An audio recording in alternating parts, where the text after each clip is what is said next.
ప్రపంచంలో ఎక్కడా లేని విధంగా గ్రామీణ నిరుపేదలకు ఉపాధి కల్పించేందుకు అప్పటి యూపీఏ ప్రభుత్వం ఉపాధి హామీ పథకం ప్రవేశపెట్టిందన్నారు కాంగ్రెస్ సీనియర్ నేత జీవన్ రెడ్డి.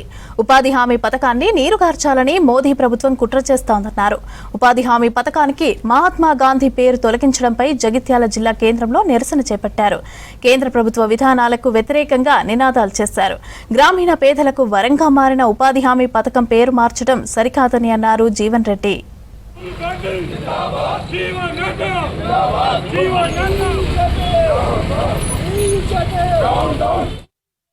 జాతీయ గ్రామీణ ఉపాధి హామీ పథకంలో మన గ్రామీణ ప్రాంతంలో ఒకసారి పేరు నమోదు చేసుకుంటే దీనికి కులం లేదు, స్థలం లేదు, ఏదైతే ఆధార్ కార్డు కలిగి ఉన్న ప్రతి పౌరుడు కూడా నమోదు చేసుకునేటువంటి అవకాశం ఉందని చెప్పండి. వారికి 2 వారాల లోపల ఏదైతే పంచిపెట్టే ఒక బాధ్యత ప్రభుత్వం చేపట్టబడే విధంగా ఈ కార్యక్రమాన్ని అమలు చేపట్టారు.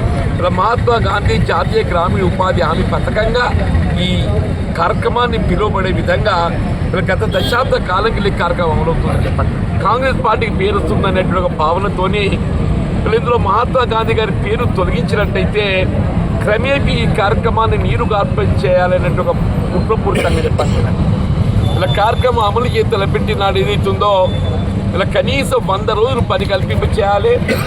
దానికి సంబంధించిన నిధులు ఏదైతుందో ప్రత్యక్షంగా కేంద్రంకి వెళ్ళి గ్రామానికి మధ్యవర్తుల జోక్యం ఎవరు లేకుండా చెప్పండి.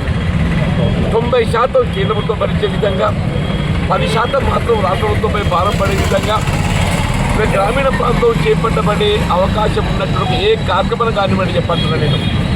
ఇలా మహాత్మా గాంధీ గారి పేరు తొలగింపే కాదు, ఇలా గతంలో రాష్ట్రాన్ని 10% మాత్రం మరి ఆర్థికంగా భారం వహించే పరిస్థితి ఉండే దాని వల్ల 40% పెంచింది. అంటే వల్ల ఏంటి, కేంద్ర ప్రభుత్వం 60% నిధులు కేటాయింపు చేస్తే 40% దానికి రాష్ట్ర ప్రభుత్వం జోడించాలి. అంటే 40% ఫైనాన్షియల్ బోర్డర్ ఏదైతుందో రాష్ట్రంపై మోపుతుంది. అంటే ఈ కార్యక్రమం ఏదైతుందో నీరు కాస్తానికి ఒక కుట్ర చెప్పండి.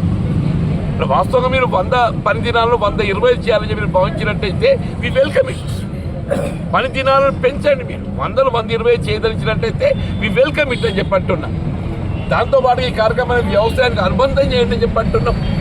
వ్యవసాయానికి అనుబంధం చేసినట్టయితే రైతాంగానికి ఉపయోగపడుతుందని చెప్పంటున్నాం.